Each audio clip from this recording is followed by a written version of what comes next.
Doctor.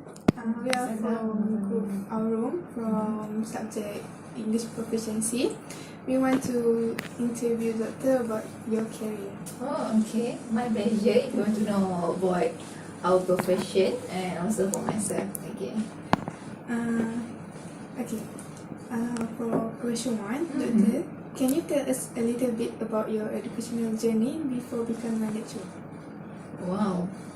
Very long journey. You want me to start from my childhood or just how you want me to elaborate this one?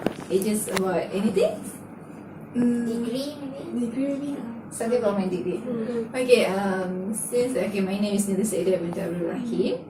Okay, as you asked me how I pursue my PhD, okay, I'm starting my degree in University Malaysia Terengganu, or previously known as College University Science and Technology Malaysia, STEM.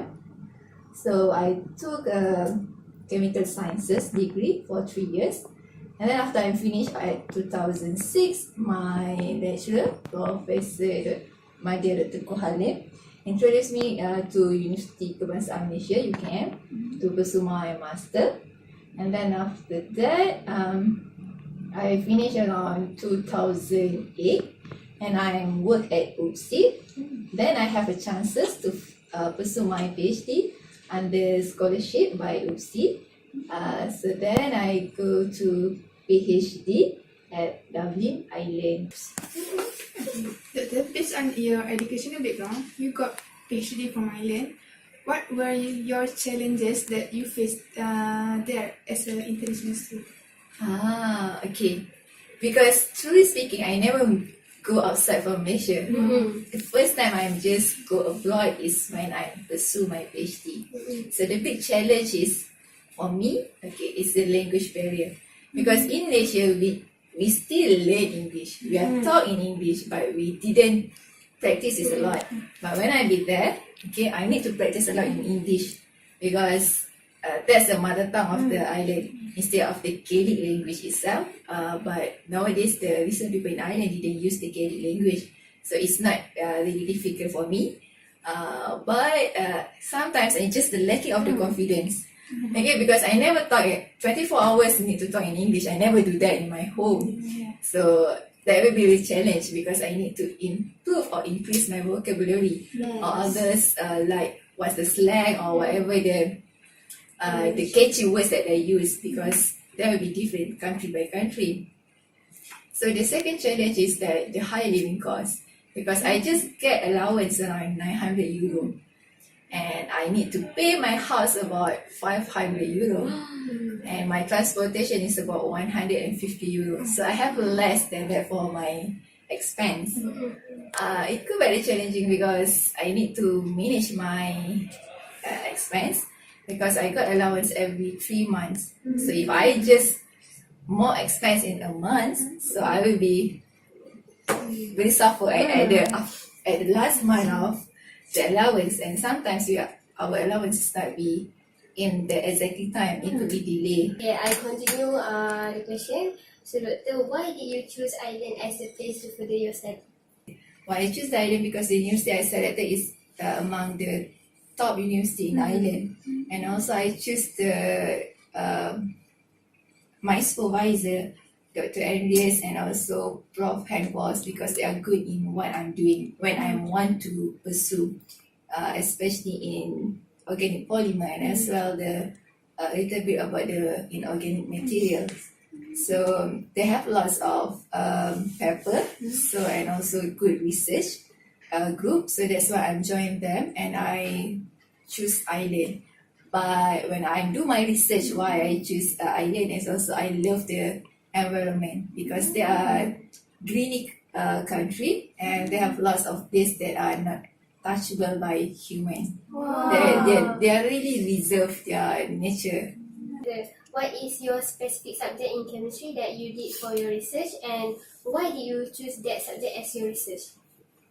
Okay, back to the basic. Okay, when I do my degree, I do oleochemistry. My final year project is about the oil and fatty oil.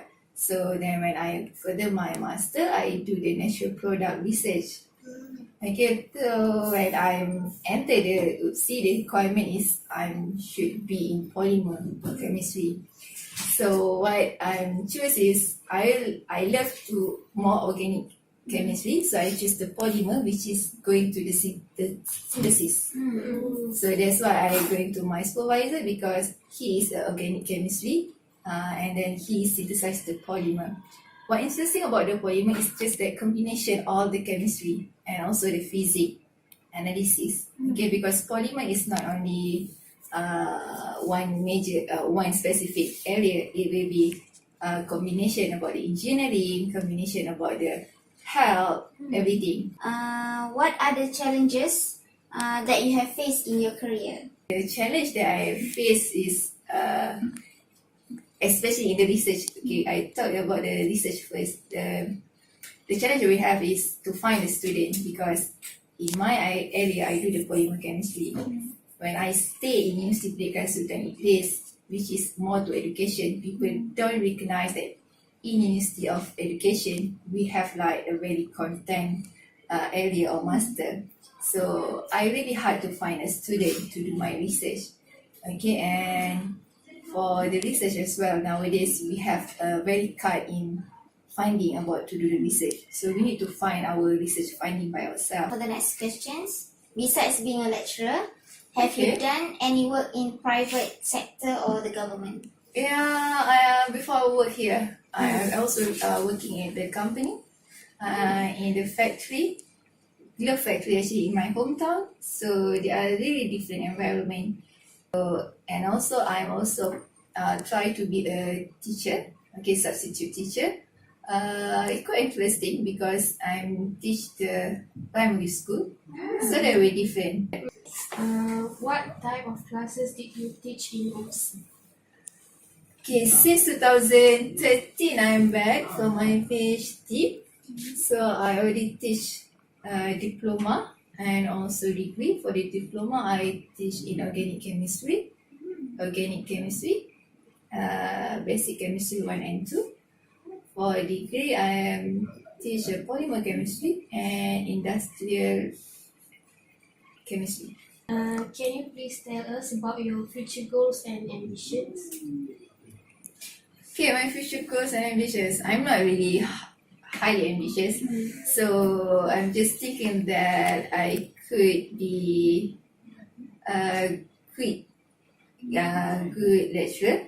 I'm trying to catch up using the what they call it as a 21st century education. I try to learn that, and I also for the future I hope that I could use that fully in my class. And for the research, I want to develop my what I'm done right now. For the research, I do the dental filler. So hopefully, I could make it the proper dental filler because now it's just prototype. So and I could patent it, and maybe someday I could be smart that people use my dental filler. In Dr. opinion, Yes. what you want to tell about your student if the student is hesitant to further their study abroad? For me, the choice is you. Okay, going to abroad is just like advantage. To you learn the culture and the very opportunity that you can visit other country. So it's just like advantage. Okay, but the student itself, they need to prepare by themselves in terms of money, in terms of what will happen, health problem or whatever.